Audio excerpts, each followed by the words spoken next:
Hello and welcome to the Brand and Flow podcast. I'm your host and guide, Kuru Romar, and in this podcast, we'll talk about how you can transform your business into a brand your customers won't be able to resist, as you will get to know how to stand out, attract the right people, and stay in their mind by creating a feeling, an experience, a strong reputation for your business. With our weekly episodes, we want to turn you into a brand leader for you to know which actions you need to take to build and grow your brand consistently and passionately. So are you ready to brand and flow to make your business grow? Let's go. Welcome to the 6th episode of the Brand and Flow podcast. Today we'll talk about what a brand strategy is, and we'll go deeper in understanding the 7 fundamental elements that you should focus on to build your successful brand. Now, in a previous episode, we talked about the 3 main strategies you should focus on to build your successful business.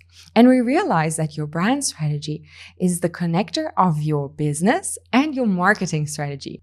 So it's the fundament for you to achieve your business success, making sure that you're able to market your offer and your business in the right way to achieve that success.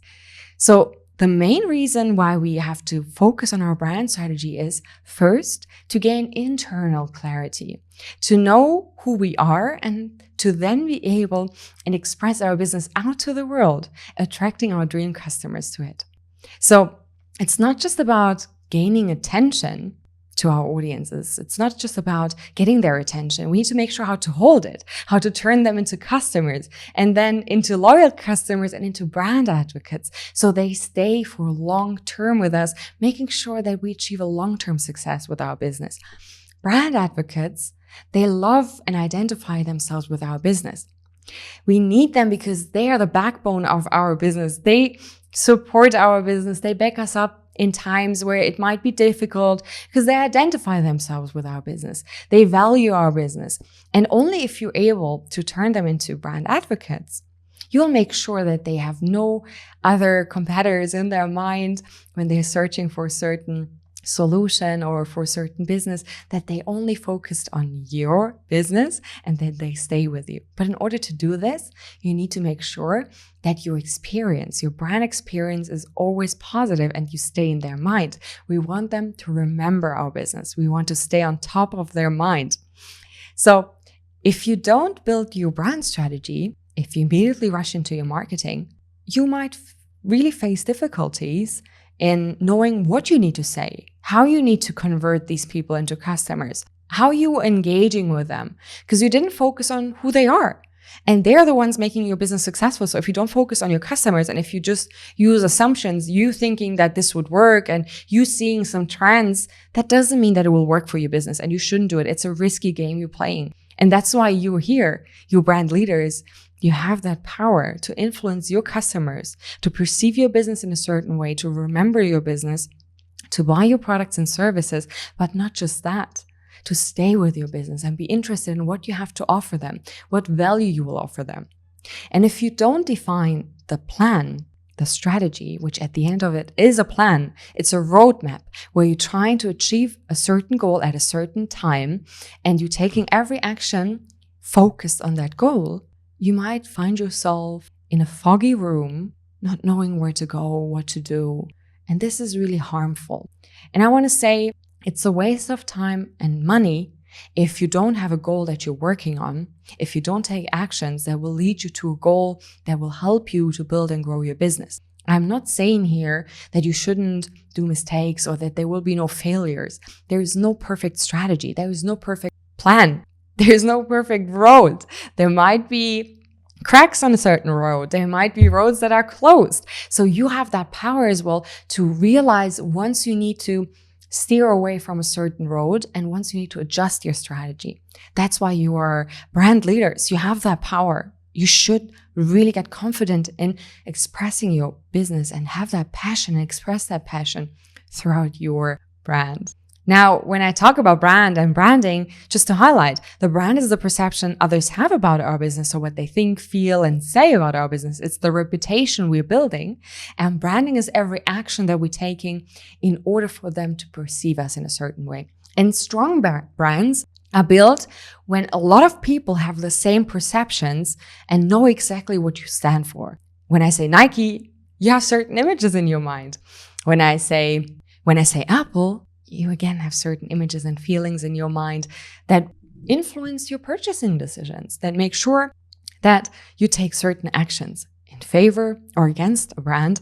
And those actions are driven by your feelings, how they treated you, what they offer, how you identify themselves with what they represent, right? We're all looking for an advantage, a way how we're able to express ourselves through certain brands. Now, let's get deeper into the 7 fundamental elements you should focus on.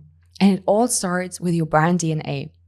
Now, your brand DNA helps you to connect your brand to your business strategy. It's the connector, because that's where the foundation is laid, right? We're trying to achieve certain things in our business. And in order to express a certain image out that will help us to achieve our goals, we need to link it first, and we need to gain clarity in that. We need to get really focused.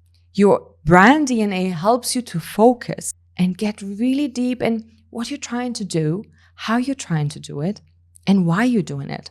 It's so important that you gain clarity in this.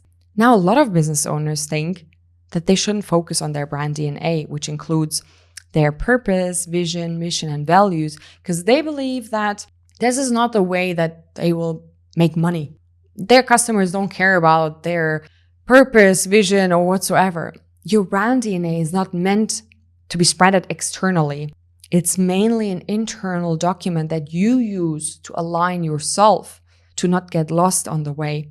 It's something you use when you hire somebody, when you outsource certain tasks, so they know how they need to communicate and express your brand, and they need to know which actions to take to achieve certain goals. It's an internal clarity. It helps you to know the direction you want to go. And for everyone that might think that it's not important to focus on, you're building your brand on a really cracky and, not solid foundation. And imagine it like building a house. If the, basement and the ground floor are not stable, whatever you build on top will show cracks and might fall into its pieces after a certain time. And we don't want you to have that. You're investing, you're putting efforts, time, money in there. It should be worth it. So, of course, you can communicate your mission out through your messaging, but it's important first to realize that it's for your internal clarity. In order for you to know whom you're attracting and whom you're trying to turn into brand advocates, how you will do that, you need to know first, what are you doing? What are you good in? What are you offering? Why are you offering it? Really important. By the way, we'll go deeper in next episodes. We'll go deeper into each of the elements, but I want you now to just get a general overview on what you need to focus on. The second fundamental element you should focus on is your brand positioning. So after you're clear about who you are, which is your DNA, you can move forward and say, okay, how do I want to be remembered in people's mind? Because a positioning strategy is focused on knowing where we're positioned in the market and in the mind of our audiences. And that's really powerful. We're trying to think about what kind of triggers we need to pull so people think about our brand in a way. So for instance, if I would tell you, what's your favorite car brand? You might now think about certain car brands that are on top of your mind. And if we do this in a room with 10 others, there might be 10 other results. Because it all depends on the way we perceive certain brands, and we all have personal preferences. And the first brand that comes to our mind is the one that has the first position. And that's a powerful position. And those brands worked hard on achieving that position. They did a lot, invested a lot in their branding, getting to know their target audience, everything to stay on top of our mind. Now, if they keep delivering a great brand experience, they will stay on top of mind for you. That will be the first option that you will go to when you're looking for a certain solution or, whatever they offer. That will be the first. And you have some priorities in there. So you put a first brand, a second brand, a third brand. So if you don't find it at the first, you would go for the second and so on, which helps us in our decision making. Now, we all want and are looking for convenience. So we need to position our brand in the mind of our audience so they remember us first. That's our goal.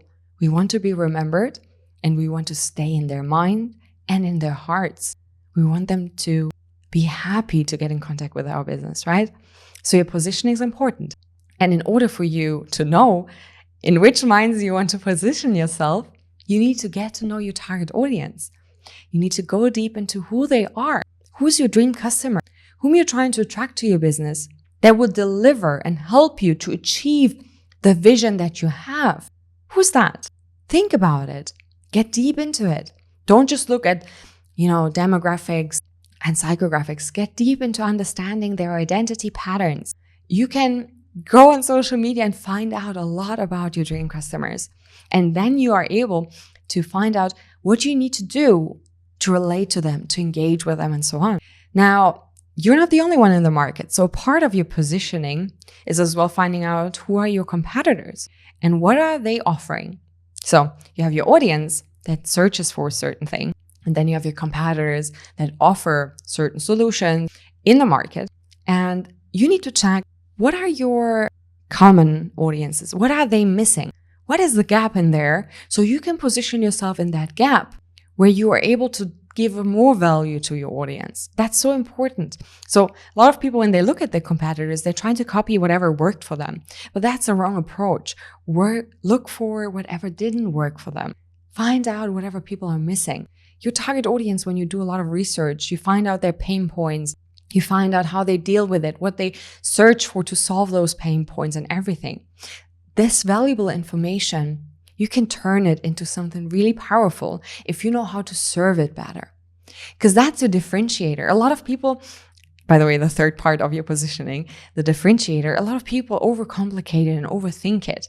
You don't need to reinvent the wheel or, come up with a new innovation. You need to get clear about what value you offer to your dream customer and why they should choose your business. Really powerful. And it's really something that gives you a lot of power to be remembered. Remember, we want to be remembered. So yeah, the positioning is really, I would say it's the main focus in your brand strategy, because it all comes back to what do you want people to think about you and how you will achieve it. Now, these two parts, your brand DNA and your positioning, are more the strategic parts. You trying to get data information in, you're defining, you're bringing it down, you're getting really sharp on it. And those ones are the foundation for you to move forward into how we will achieve it. And those achievements are through your brand expressions. So you can see it as something more internal, finding out all the information and getting clear on it, to then move external. And that's what I tried to tell you at the beginning. A lot of people, they rush into the external before being clear about the internal. But the internal is like really a foundation. It's really something that fuels you to stay consistent, that fuels you to get new leads and, build out those relationships with them. So brand expressions, the third fundamental element you would need to focus on is your brand persona. That's really the main thing you have to focus on to be able to express your brand. You found out your audience persona, whom you're trying to target. Now you're searching for the puzzle piece, the match that will attract these people. So you're getting deeper into who you are, what you need to express, what kind of character traits you need to represent to attract these people to you so that they're able to relate themselves with your business. In your brand persona, there are several tools that you can use to define your brand personality. And that's really the fundament as well to move along and get more into how am I going to express this personality, no matter if this is visually or verbally. But that's the fundament you need to focus on. The fourth fundamental element is then communication. How are you going to verbally express the brand personality you set? I would love to go deeper into each of those elements, but this would just, burst this podcast into pieces because I could talk for hours about it and I would love to share everything with you. And I want us to focus on each element separately and to go deeper into it for you then to take actions upon it. But again, I want you to understand the whole frame first so you are able to get a feeling of what you need to focus on. So in your communication, after you now know who you are and what you want to represent with your business, you're finding ways how to make sure that people will understand that's who you are through your core message, through your storytelling, through your tagline, hooks, and your brand name. Yes, you heard it right. Your brand name is a part of your brand persona, of the personality. A lot of people, they start at the beginning once they have an idea about a certain business and they're like, oh, I want to name it like that. It's almost like choosing a name for a child, They're so emotionally attached to that name. But if you're not clear about what you want to offer, what you want your business to represent, what is your vision? Do you really want to stay with a certain niche, or, you want to expand? Is there cultural backgrounds that you need to take into consideration? Is there other factors that play a role that you need to focus on? This is not something you might be aware at the beginning.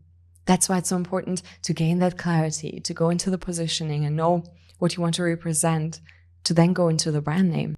And a lot of people realize after years that they need to change it, that they need to do a rebrand. It's more effort instead if you do it at the beginning. Not saying you cannot do it successfully afterwards, but I'm saying it's a hustle then to change, because there's already, if you build a certain reputation, there's already value in that.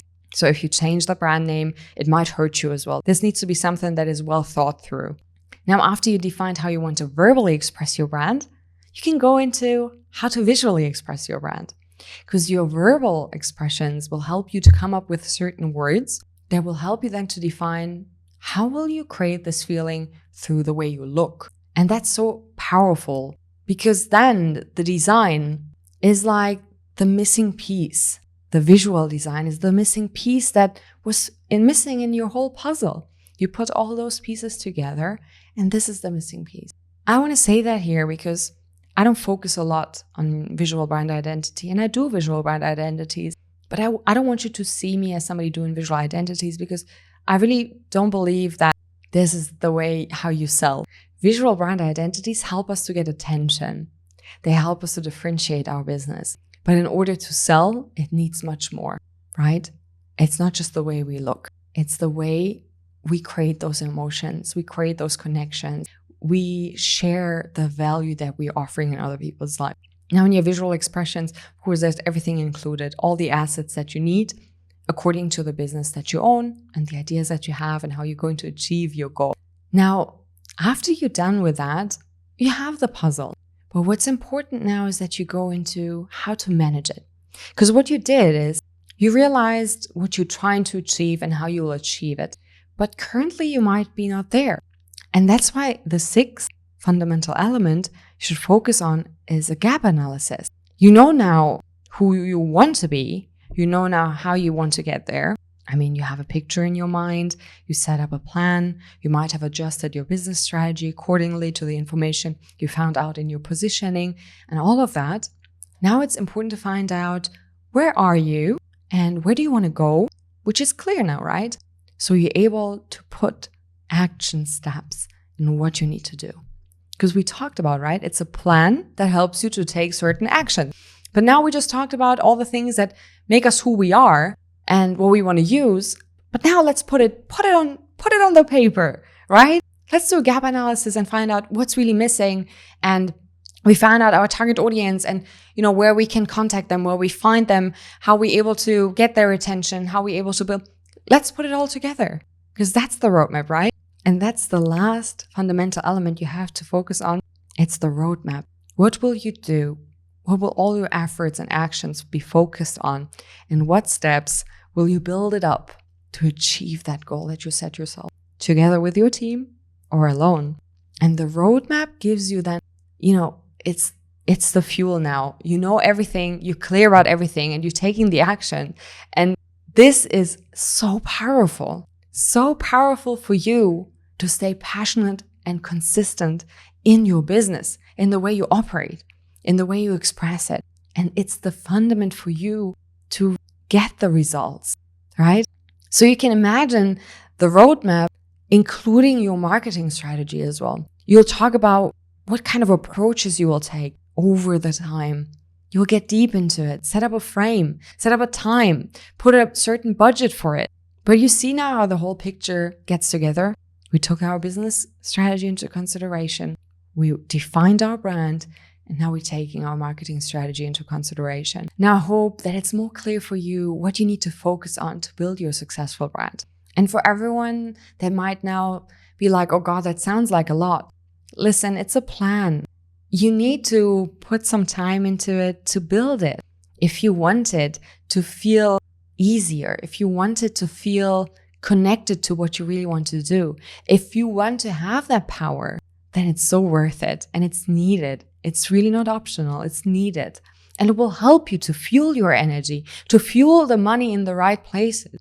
Again, you have the power as well to know when something doesn't work because you set up a roadmap, right? And in this roadmap, you will set up certain areas where you will track the results that you've achieved or not achieved and then take actions upon it.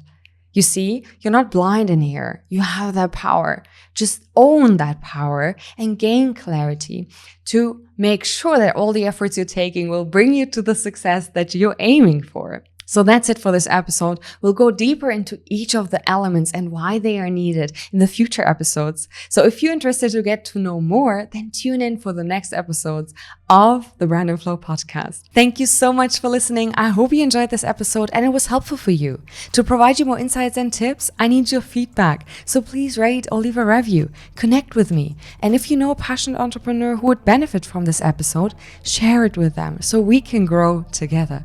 Can't wait to have you back in the next episode of the Brand and Flow podcast. Until then, don't forget, if you brand and flow, your business will grow.